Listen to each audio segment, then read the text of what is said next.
ये बिल्कुल एक संभावना है कि कोई अपना रूप बदल सकता है अगर वो चाहे तो। और आज भी ये घटना कई लोगों के द्वारा देखी जाती है, विशेष रूप से हनुमान भक्तों में। तंत्र विज्ञान के कई पहलू हैं। एक वेद इसके लिए समर्पित है।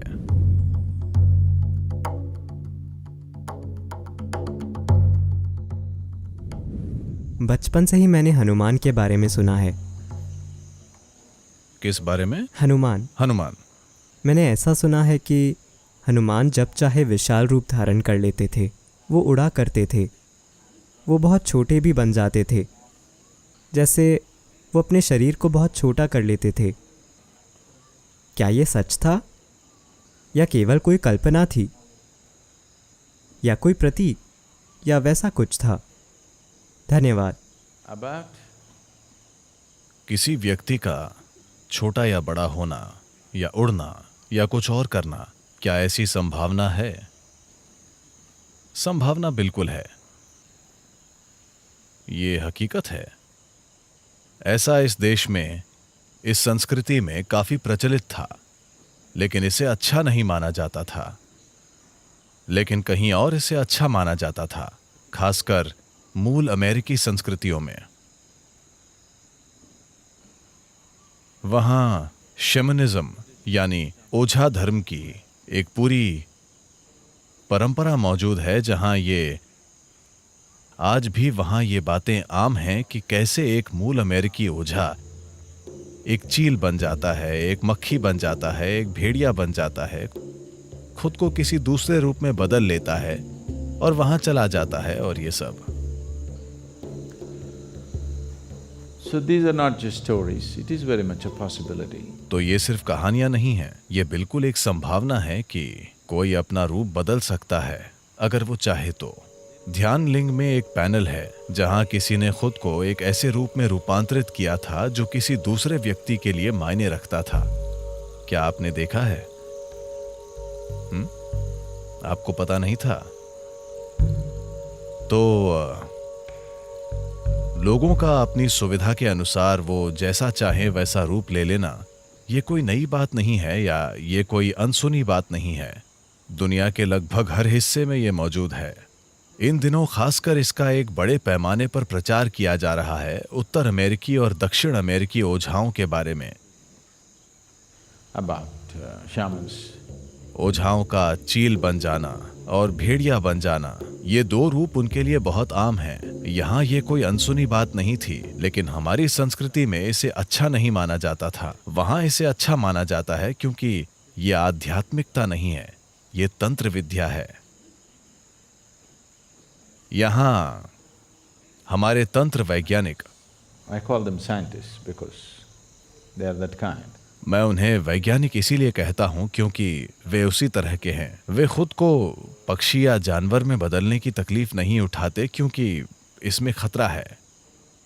एक सुंदर कहानी है जिसमें उस ऋषि का क्या नाम है जिन्होंने निगल लिया था? क्या आप जानते हैं मैं किसकी बात कर रहा हूं? अश्विनी कुमार, और वो उनके पास कुछ सीखने गए थे। शुक्लाचार्य। हाँ, क्या उन्होंने घोड़े का रूप ले लिया था? अश्विनी कुमारों ने घोड़े का रूप ले लिया था और उन्होंने क्या निगल लिया था? शुक्लाचार्य को, मेरे ख्याल से। तो एक पूरी बड़ी कहानी है जो शायद महाभारत का ही एक हिस्सा है। ये कृष्ण अवतार से जुड़ी कहानी ज्यादा है। तो इतिहास में इस तरह की कई घटनाएं मौजूद हैं, और लेकिन इसे चीजें करने का निचले स्तर का तरीका माना जाता था, क्योंकि जब आप कोई और रूप ले लेते हैं तो इस शरीर को सुरक्षित रखना होता है और इसका हमेशा दुरुपयोग हो सकता है।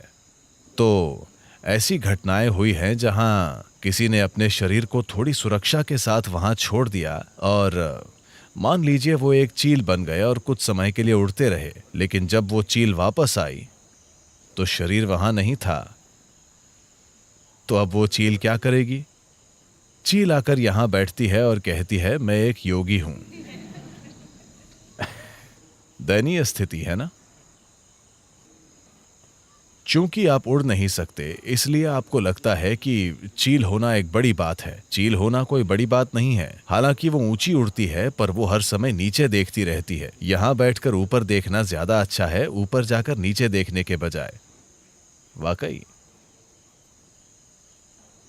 तो यहां तंत्र वैज्ञानिकों ने दूसरी तरह के तरीके विकसित किए, यानी वो खुद कोई दूसरा रूप नहीं लेते, वो दूसरे रूप चुनते हैं और उन्हें ऐसा बना देते हैं कि वो एक खास तरह से काम करें। वो कोई जानवर चुनते हैं, आमतौर पर एक जानवर जिसका बहुत इस्तेमाल होता है वो है मुर्गी। अरे आपको लगता है कि वो बेकार चली गई? तो वे उसके जीवन को, वो मुर्गी जवान और जीवंत होनी चाहिए, न कि पकी हुई। तो मुर्गी की जान निकाल दीजिए और उस जीव रूप का उपयोग अपने कुछ काम करवाने के लिए कीजिए। बजाय इसके कि आप मुर्गी का शरीर धारण करें, आप नियंत्रित तरीके से उस मुर्गी से चीजें कराते हैं। रिमोट कंट्रोल मुर्गी, ठीक है? एक रिमोट कंट्रोल मुर्गी खुद आपके मुर्गी बन जाने से बेहतर है ना? क्योंकि आपके मुर्गी बनने में खतरा है। आप अपना शरीर छोड़कर गए, आप एक मुर्गी के रूप में बाहर गए और कुछ करने की कोशिश की और आप किसी की तंदूरी चिकन बन गए। तो उन्होंने उन्हीं चीजों को करने के लिए बेहतर, ज्यादा परिष्कृत तरीके विकसित किए। क्या यह संभव है? क्या हनुमान का छोटा बड़ा बनना संभव है? बिल्कुल संभव है। और आज भी ये घटना कई लोगों के द्वारा देखी जाती है, विशेष रूप से हनुमान भक्तों में। हनुमान के भक्तों के बीच रूप बदल लेना आज भी एक बहुत सामान्य बात है, क्योंकि उन्होंने ये चलन शुरू किया था। हनुमान एक सुपरमैन है। बस थोड़ी सी पूंछ और चेहरे की बनावट के अलावा बाकी पूरे सुपरमैन हैं। वो एक सुपरमैन है। उनकी भक्ति ही उनकी शक्ति है। उनके दिल में भक्ति इतनी मजबूत है कि उसकी वजह से वे सबसे अलग चमकते हैं अपनी सच्ची भक्ति के कारण। तो भले ही आप एक बंदर हों, अगर आप एक भक्त हैं तो आप अपने बंदरपन के परे जा सकते हैं और कुछ असाधारण बन सकते हैं। यही हनुमान की कहानी है। अगर आप एक गधे भी हों तब भी यह काम करता है। तो हां, तंत्र विज्ञान के कई पहलू हैं। एक वेद इसके लिए समर्पित है। अथर्ववेद पूरा इसी के बारे में है।